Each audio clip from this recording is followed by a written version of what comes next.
Now do. And interestingly enough, that need to do is again linked with the presence of the Lord. Look at the very next passage. I mean, what else could you say to motivate these people? You know, hey, I'll give you all the resources. I'll give you whatever you need to do. But how does he motivate these people? He says, and work, for I am with you, declares the Lord of hosts. And if the Lord is with us, the Lord of hosts, the Lord who is sovereign above all things, above all armies, above all angels, if the Lord is going to be present with us to do what he's called us to do, then we better do it. And rise above whatever fears we have, concerns we have, apathy we have, and we better do those things that he has set before us. There's reference, interestingly enough, in verse, and I will close with this, and we'll pick this up next hour. There's reference in verse 5 to a promise. As for the promise which I made when you came out of Egypt, my spirit is abiding in your midst. Do not fear. And I read all kinds of things about what specifically that promise is, and I don't know, except I think the idea of what God intended to do with the community is summarized very well in Exodus 19, 4 through 6. Now remember, this is right after the Jews came out of Egypt. Let's turn there, Exodus 19, 4 through 6.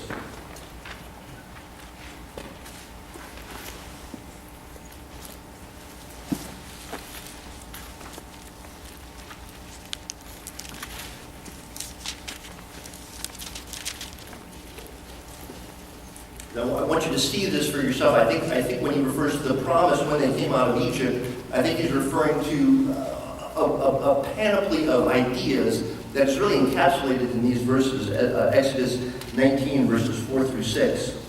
You yourselves have seen what I did to the Egyptians, and how I bore you on eagle's wings and brought you to myself. Now then, if you will indeed obey my voice and keep my covenant, then you shall be my own possession among all the peoples. For all the earth is mine. And you shall be to me a kingdom of priests and a holy nation. These are the words that you shall speak to the sons of Israel. So what is this promise? The promise is that, look at what I've done for you in the past. I didn't just bring you out of Egypt and I'm going to leave you here in the desert. I have great things that I intended for you to do. Because of what I did for you, you are now mine. And I think sometimes in American society, we sort of walk against this idea of being God's, being someone else's. I'm my own man. I'm my own person. Nobody owns me.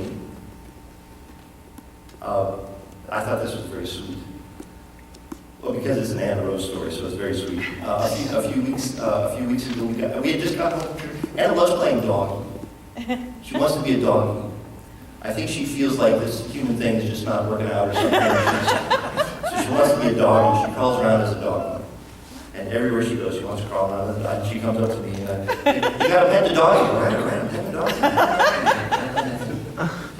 A few Sunday afternoons ago, we came home from church, and I'm putting my books away in the living room, and she comes in, she's crawling in, and I turn around and I said, oh, look, it's a doggy. And she says, no, I'm not a doggy, I'm your doggy.